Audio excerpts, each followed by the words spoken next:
Last Sunday, Monte Carlo was the plush venue for a WBC welterweight challenge. It was in the posh principality that unbeaten world champion Milton McCrory, the man who has twice denied Colin Jones the title, put his crown at stake against Panama's Carlos Trujillo, the #4 ranked challenger. A good win might well enhance McCrory's chances of a showdown with the WBA title holder Donald Curry. So it's McCrory against Trujillo with commentary by Reg Guttridge. So Milton McCrory then about to make the 4th defence, 26 wins and 1 draw, and the draw was against, of course, Colin Jones. Carlos Trujillo, 18 wins and 3 losses, ranked #4 by the World Boxing Council, and in fact Colin Jones is currently #3. And it's McCrory wearing the gold trunks of the Kronk camp of Detroit. There's some talk backstage that McCrory, in fact, is having trouble to get down now to the welterweight limit. He's come right on the button at 10 stone 7, just a ½ a pound heavier than the Panamanian. But he's been on a special diet, they say, and he's really having no trouble doing it. But there is talk he'll go up to the light middleweight division. And the champion of the World Boxing Association at this weight is Don Curry.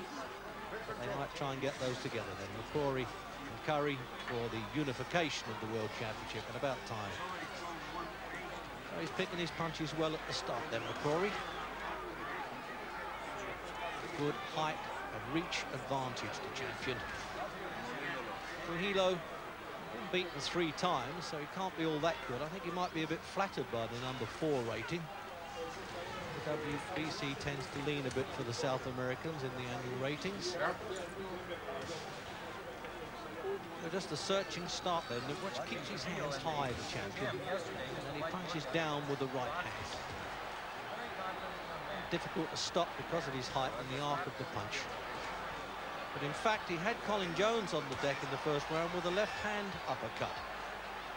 It was the first time that Jones had been knocked down. It was the sharpness of the punch rather than the power, I suspect.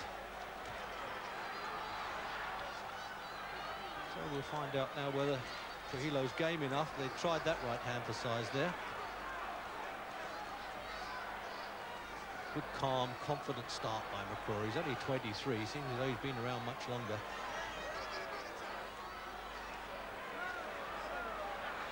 He leans in and gets a lot of length with punches.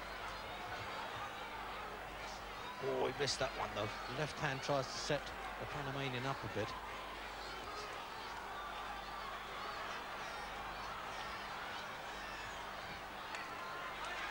I imagine Trujillo never having to face a fellow quite as awkward as this and as smart.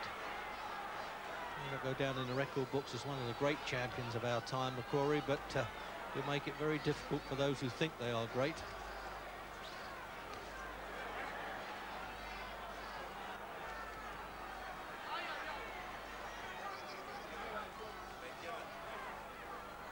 So a little Panamanian now got to try and bustle his way in. It's hardly a Roberto Duran, or in fact a Pedroza, but he looks a tough enough little nut.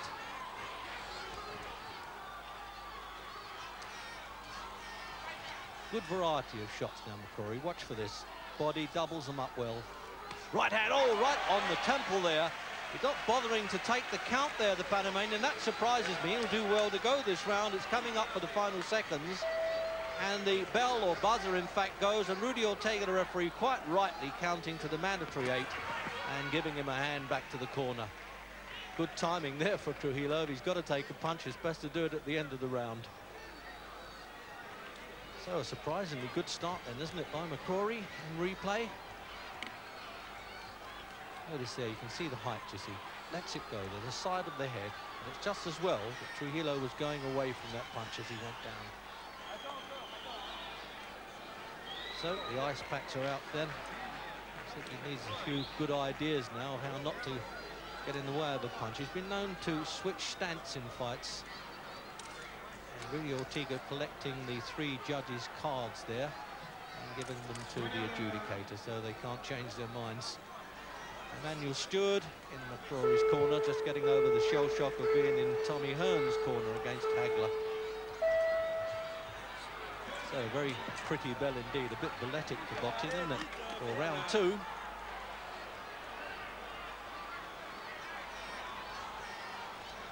So now that the champion then has tried that chin to thighs, he's going to let a few punches go in this round, I should think. Yes, he's trying it again. One thing in the Emmanuel Stewart camp in Detroit, they've got a guy on the hook. They don't let them off too often.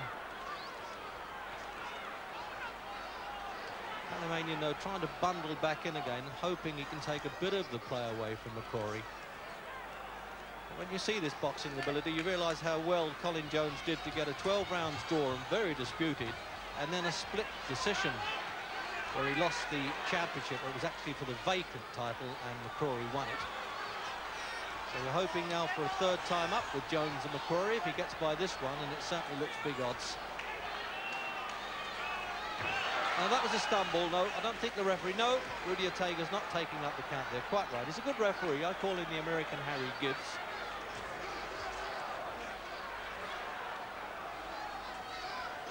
So neutral crowd then in Monte Carlo. As long as they see a good bit of boxing and some good finishing, they give them all the encouragement they need. Don Curry has appeared here.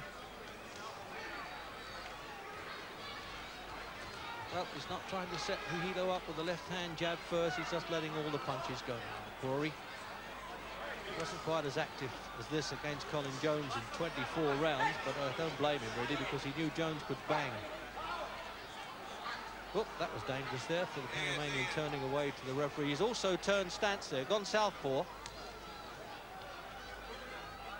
Well, we'll see if that'll do him any good. It might run him into trouble, I suspect, especially against a right-hand counter-puncher, which is reckoned to be the best counters for southpaws.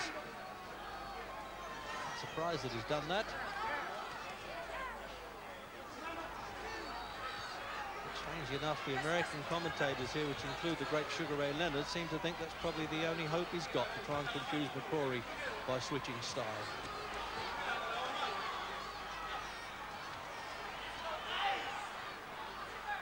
Very patient, isn't he, the champion? That's what it's all about, taking the time, feeling relaxed. And just showing a bit of boxing skill that the crowd enjoy too. Knows how to get away from a punch. As I said, he's probably not the greatest of welterweight champions, but he's going to take a lot of dethroning if he can stay strong at that weight. Oh, he's picking them well now. He's showing off a bit. It's all very well for the Panamanian to shake his head. That hurt.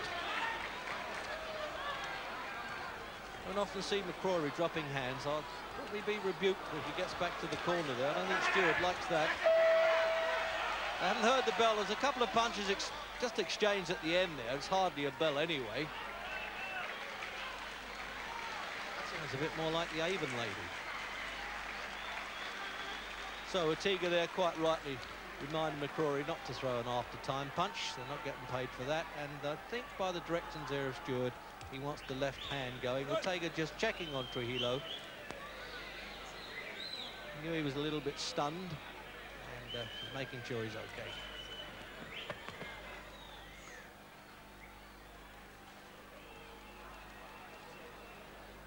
Well, I wouldn't have thought the Panamanian needs that reminder of what round this is.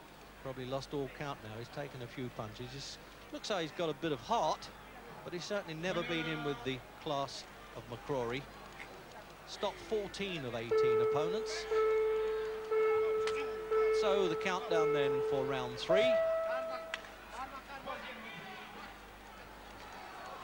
you'll see now the modern 4 rope rings that they're bringing in for safety measures. And he's come out again, Trujillo, with the right-hand foot forward stuff. Obviously a natural southpaw that they tried to convert. I shouldn't think that'll bother McCrory very much. He's got his hands up, though, this round, by the look of it.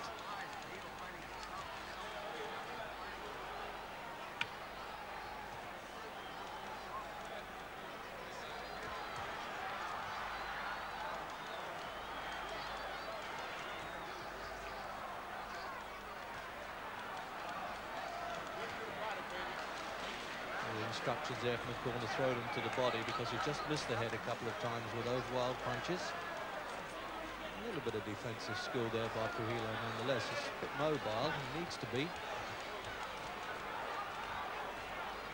Now he really is trying to show off now, McCrory, that I'm the champ and I'll pick the punches I want, and it looks like he can too. So over 6 foot, you know, it's a lot for a welterweight. And you think they're heavyweight champions who have been shorter, including the great Rocky Marciano. Oh, he's almost showing the punch and unleashing it and connecting. He's got that right hand really ready to fire all the time.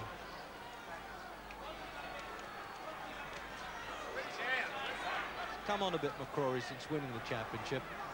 Didn't look too good against Pedro Villela, appointing him in Paris last March, and then Villela was easily beaten by Sylvester Mitty in London. Oh yes, he's tuning this guy up all right now, isn't he? Got nothing left to trade now, Trujillo, and McCrory knows it. He's missing with a few, but the last one connected. It looked as though they're whistling past the chin, but he's not going to make an effort to get up as he falls in the rosin dust in the corner. And Ortega breaks into the count there and stops it automatically. You don't often see that. He didn't bother with the formality of the count out. And there's a happy man, Milton McCrory. He's probably saying, bring on Don Curry, and I wouldn't mind a third go at Colin Jones, and we would like that as well. So the referee taking him back to the corner. Let's have another look at that finish. That one just, they're almost whistling past the chin, as if to say, well, when I do get one, you'll go.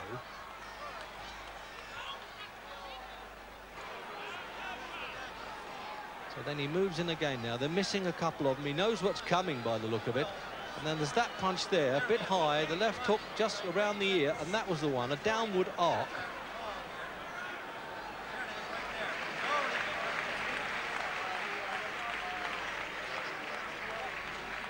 So the formality of the winner. I'm sure the loser doesn't need to be reminded who's won and lost this one.